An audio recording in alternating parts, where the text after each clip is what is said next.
With death-defying cliffs and beaches that shimmer like jewels, the Italian Riviera is as beautiful a coastline as you'll find anywhere in Europe. And it was along this coast that centuries ago, Italy's city-states garnered their wealth, thanks mainly to prime waterfront real estate. We're starting in Genoa for a taste of old-world elegance, traveling south to the resort areas of Portofino and the Cinque Terre, and ending up in the home of Italy's vertically challenged tower, Pisa. Genoa is busy and cosmopolitan. It's hugely popular with cruise ships, and on the surface it looks like a typical sprawling city. But if you look beyond the modern facade, you'll see plenty of remnants of its old-time wealth and grandeur. As a journalist, I travel a lot, but I often don't have much spare time. So when I visit a foreign city like Genoa, I don't try to see everything. Instead, I try to focus on the very best the city has to offer. I hit the highlights, but I also like to taste the local culture, both present and past.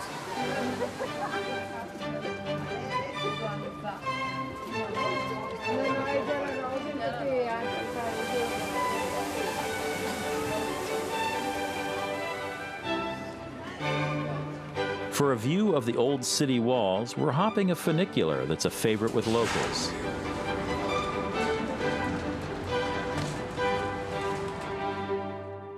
From this lookout, we can see an outline of the old city's fortresses. The sturdy walls that fortified Genoa are the second longest in the world, next to the Great Wall of China, and they saw plenty of action. With the collapse of the Roman Empire, Italy was fragmented into smaller city-states. When they weren't battling invaders from the rest of Europe, they were busy fighting among themselves. Beginning in the 13th century, Genoa engaged in fierce struggles with Venice and Pisa for domination of Mediterranean trade. Genoa soon became a major maritime player. Genoa's historic center is concentrated into narrow, winding streets that are closed to traffic. It makes exploring on foot irresistible.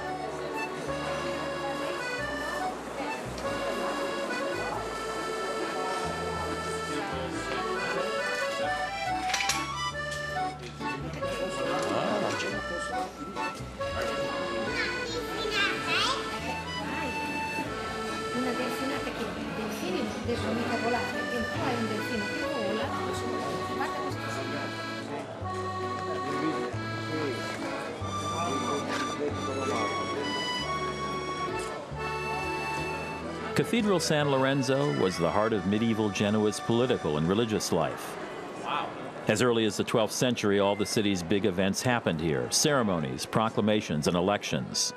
The black slate and white marble that's so common in this part of Italy embellishes the Grand Cathedral inside and out. San Lorenzo is a storehouse for treasures seized from the Holy Land by medieval merchant sea captains.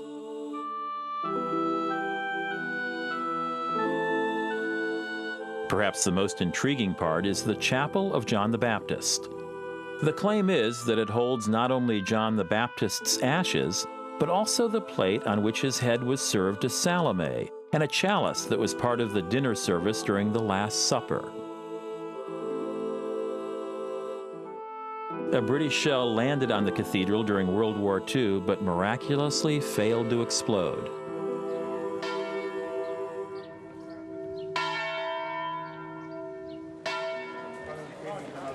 Around just about every corner, we're reminded that Genoa is the birthplace of Christopher Columbus.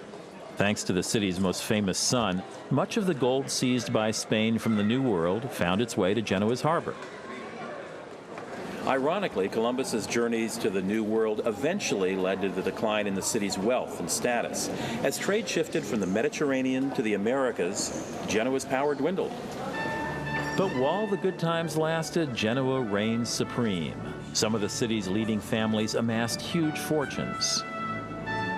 In the 16th century, Genoa's elite began building extravagant homes, flaunting their newfound wealth. Now called Via Garibaldi, this was once known as Golden Street. 13 palaces sprang up here in a period of just 10 years. Genoa's upper crust hoped to escape the cramped conditions in the medieval town center and complemented their estates with expansive courtyards and colorful frescoes.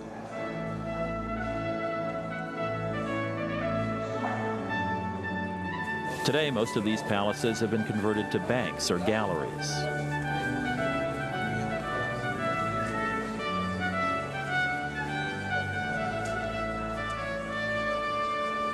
My favorite palace is just a few blocks off of Via Garibaldi. Finding a specific address in Genoa can be challenging. Here's a tip. There are two sets of numbers. Red is for commercial establishments, black for residences and office buildings. Palazzo Reale dates to the 17th century and boasts extravagant Rococo rooms now used to display artwork.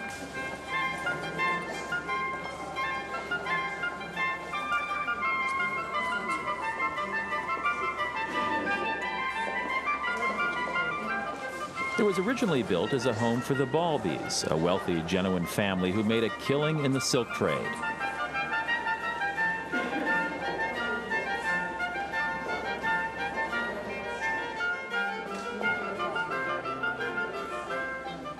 The palace was later purchased by Italian royalty. Flemish painter Anthony van Dyck, who was close friends with the Balbi family, painted this portrait of Katrina Balbi. Much of the furniture is preserved from Genoa's golden age, hinting at the style to which the city's aristocracy had become accustomed. The ballroom on the upper floor is especially decadent.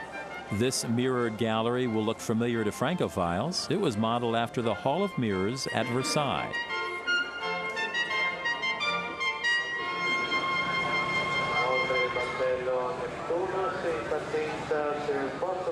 Tour boats glide regularly along Genoa's waterfront, and it's a fun way to see the hard-working harbor.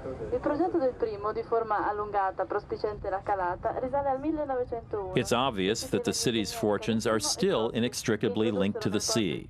Perhaps it's Genoa's seagoing history that accounts for its independent spirit.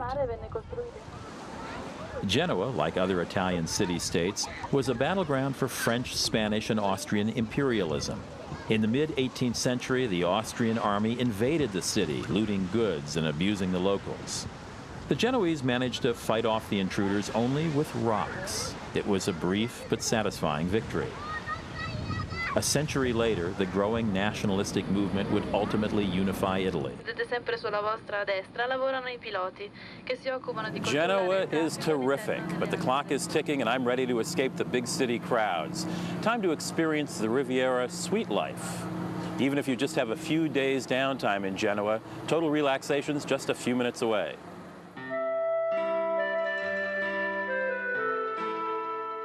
Like a watercolor painting, the hues of the Riviera are a palette for the eye.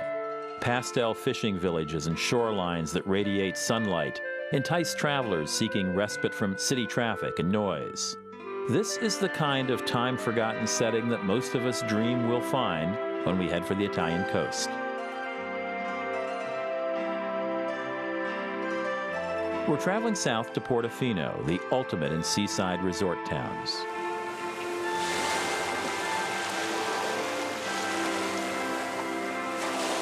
Portofino is as romantic as a picture postcard.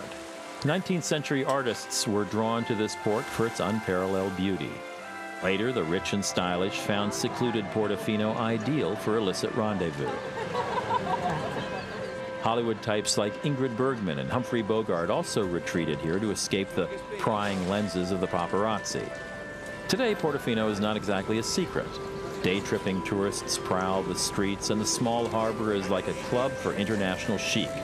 You'll see yachts here flying flags from every corner of the world.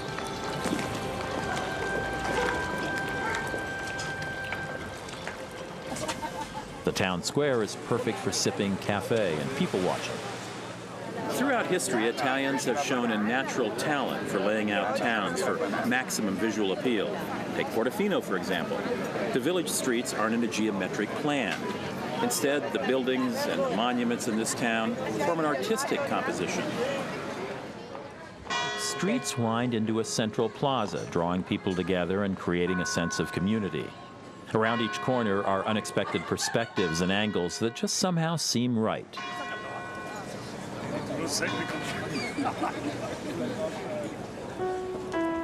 For the ultimate in starry-eyed luxury, the place to stay in Portofino is Hotel Splendido. Perched on a hilltop, the hotel tempts with sumptuous suites and balconies overlooking the harbor. It was originally built as a monastery in the Middle Ages, but today looks more like a film set from the Jazz Age. And unless money is no object, this is the kind of place you'll probably want to save for that special occasion. Welcome to the Splendido, sir. Welcome. This is the type of pasta which is made by hand. Every piece is made by hand. One by one. While the food here may unnerve the calorie conscious, when visiting Italy, eating is at least half the fun. Just pop in his boca. These are good. I figure vacation is time to live it up. And these are basically very good wines which go with... My Italian friend Roberto's favorite eatery is Restaurant Rosa, a few miles from Portofino in the town of Camoli. These are trophy al pesto, we call them. In this country, sharing a meal is nearly sacred for bonding with others. Roberto, dinner takes a little longer in Italy, doesn't it, than most countries? It does, but it's fun, I believe, don't you?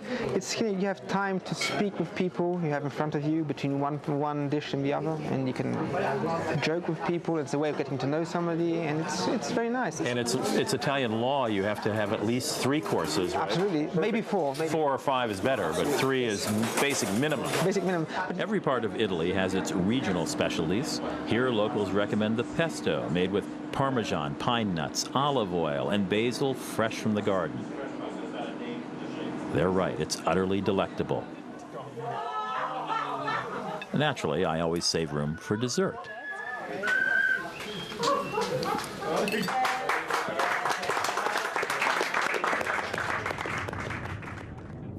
On a quest for even more remote and romantic retreats, we're heading south to Cinque Terre. Cinque Terre means 5 lands. In this case, it's a string of 5 fishing villages clinging to cliffs, nearly hidden between the mountains and the sea. If you're yearning for pure, glorious scenery and serious relaxation, this is just the place. Cinque Terre stretches along a 15-mile fantasy of coastline. The cliffs are like giant staircases of terraced vineyards, and the olive groves seem endless. Ask any local, and they'll tell you the best olive oil in Italy comes from these hills. Years ago, the towns of the Cinque Terre could be reached only by donkey or boat.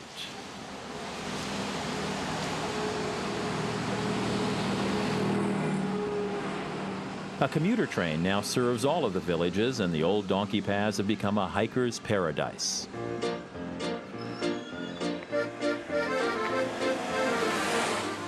The northernmost village, Monte Rosa al Mare, is the only one easily accessible by car. Vehicles are restricted, but taxis are allowed. Monte Rosa is more touristed than the other towns, so there are plenty of hotels and restaurants.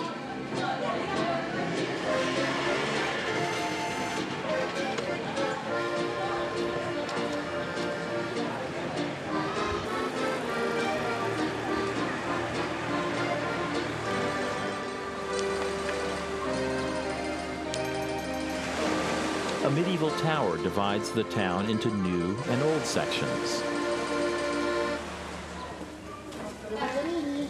The venerable parish church wears its rose window with pride. It was considered a status symbol in the Middle Ages for a town to be able to afford a rose window.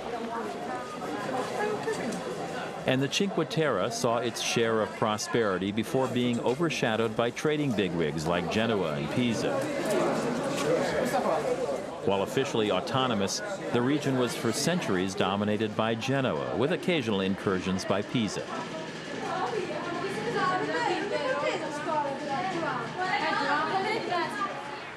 The Cinque Terre doesn't offer the expansive beaches that are de rigueur for big resort areas. But that's just as well. It keeps this coastline from getting overdeveloped. While many of the beaches are more pebbly than sandy, they're still great for swimming. The best sandy beach is right here in Monte Rosa. The next Cinque Terre village is about an hour and a half by foot, or a moment's train ride. I'm opting for the train. You can buy a special ticket that allows unlimited daily travel between all 5 towns. Since they're only a few minutes apart, that can make sense. If time's a factor, you can easily see all 5 villages in one day.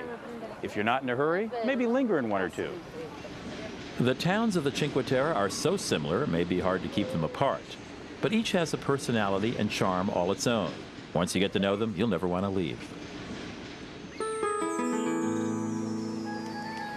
Vernazza is a fairy tale of a town. It sits on a tiny strip of coastline with sheer cliffs as a backdrop. Blessed with a rocky spit, Vernazza is the only one of the 5 towns with a real port.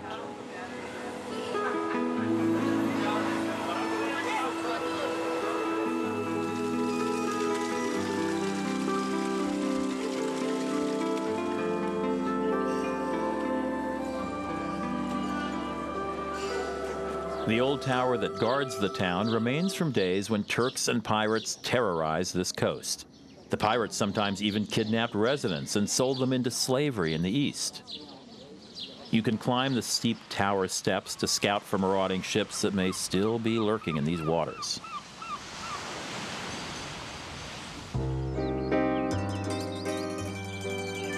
Unlike the other Cinque Terre towns that hug the shore, Cornelia is perched high on a hillside with a stretch of rocky beach far below.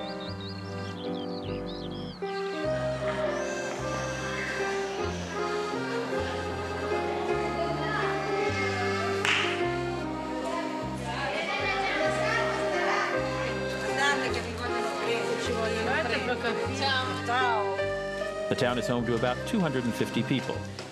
In the evening, everyone gathers in the square to gossip about the day's activities and chat with passersby.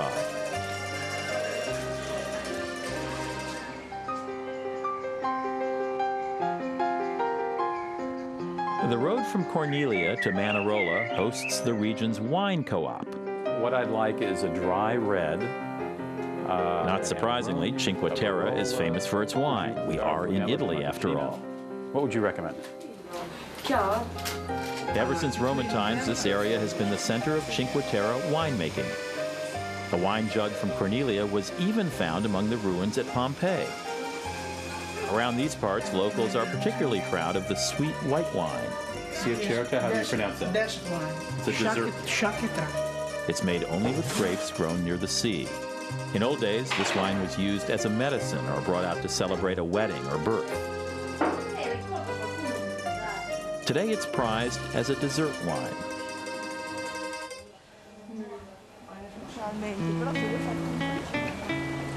Down the coast from Cornelia, Manarola is a striking sight.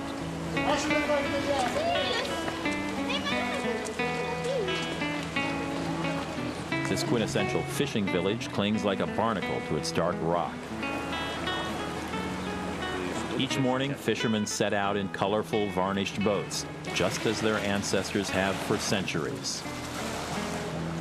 Later, lucky diners reap the rewards of the day's catch.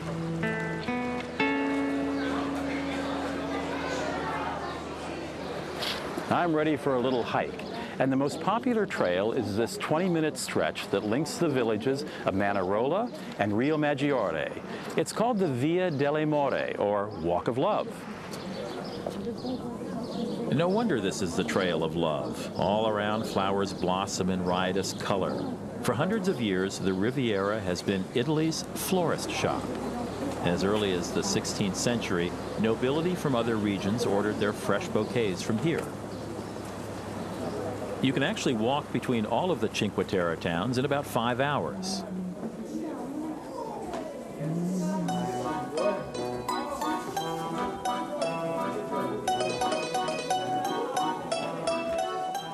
Time to get out the cameras.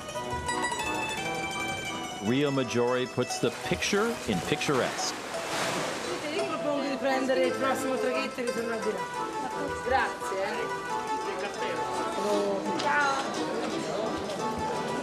It's a beehive of peeling pastel houses and lively cafes rimmed by a shimmering beach. Centro di Osservazioni Naturalistiche. I wonder if that means nudist beach in Italian.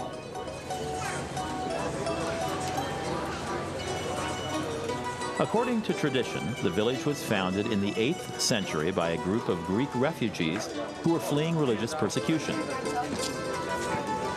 The town still welcomes those seeking refuge. If you're interested in renting a room in a private home, you'll find lots of options here.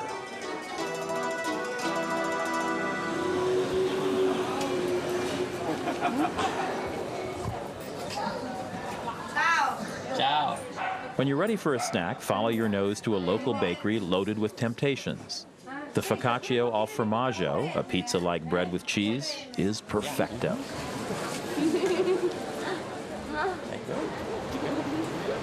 See? What did I tell you? You spend a few days here, and you'll want to call in sick forever. But if we're going to see everything, we've got to get moving. We have one more stop on our trip, and this one needs no introduction.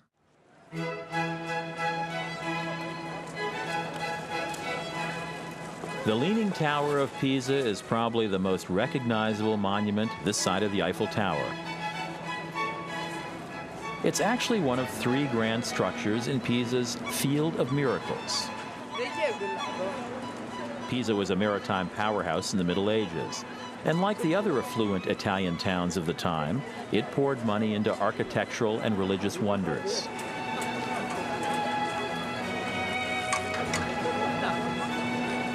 The tower began to lean after only 3 stories had been built, and the project was suspended.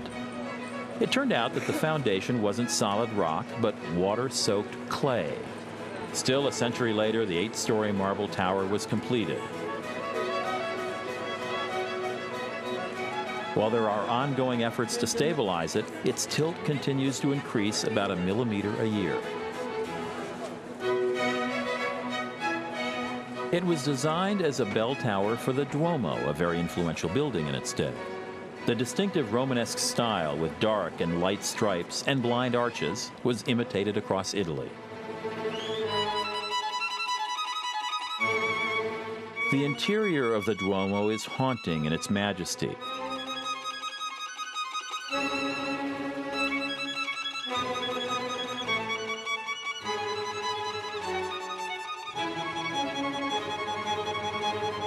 The wealth of decoration was a perk offered by Pisa's former domination of this corner of the Mediterranean. When Pisa's powerful fleet drove the Muslim Turks from Sicily, they captured a treasure trove of riches for their trouble. They decided to invest this fortune in a cathedral that would stand as a symbol of the victory of Christianity over Islam. Interestingly enough, much of the decor is obviously of Islamic extraction. Many visitors to Pisa's famous tower overlook the striking indoor cemetery next to the Duomo. Legend holds that during the Crusades, 10 Pisan ships carried soil from Calvary in the Holy Land and laid it here in the cemetery.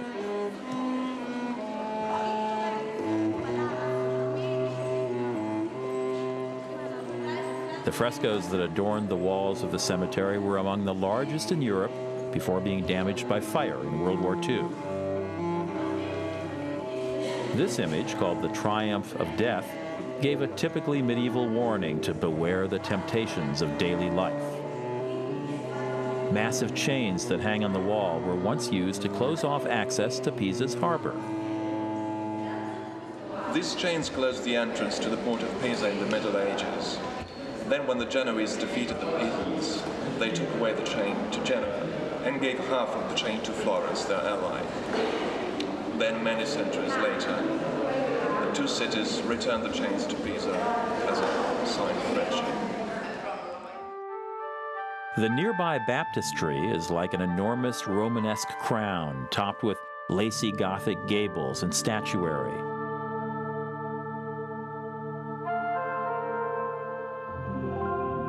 It's most famous for its beautiful hexagonal pulpit by sculptor Niccolo Pisano. It rests on the backs of 3 marble lions. Some claim that the Renaissance really started here with Pisano's work. This naked Hercules represented a move away from the medieval sensibility and a return to the classics. And the acoustics in here are, well, heavenly.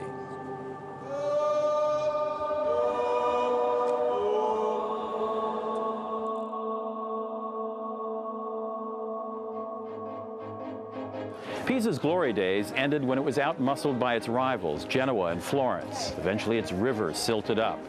Yet its leaning tower remains,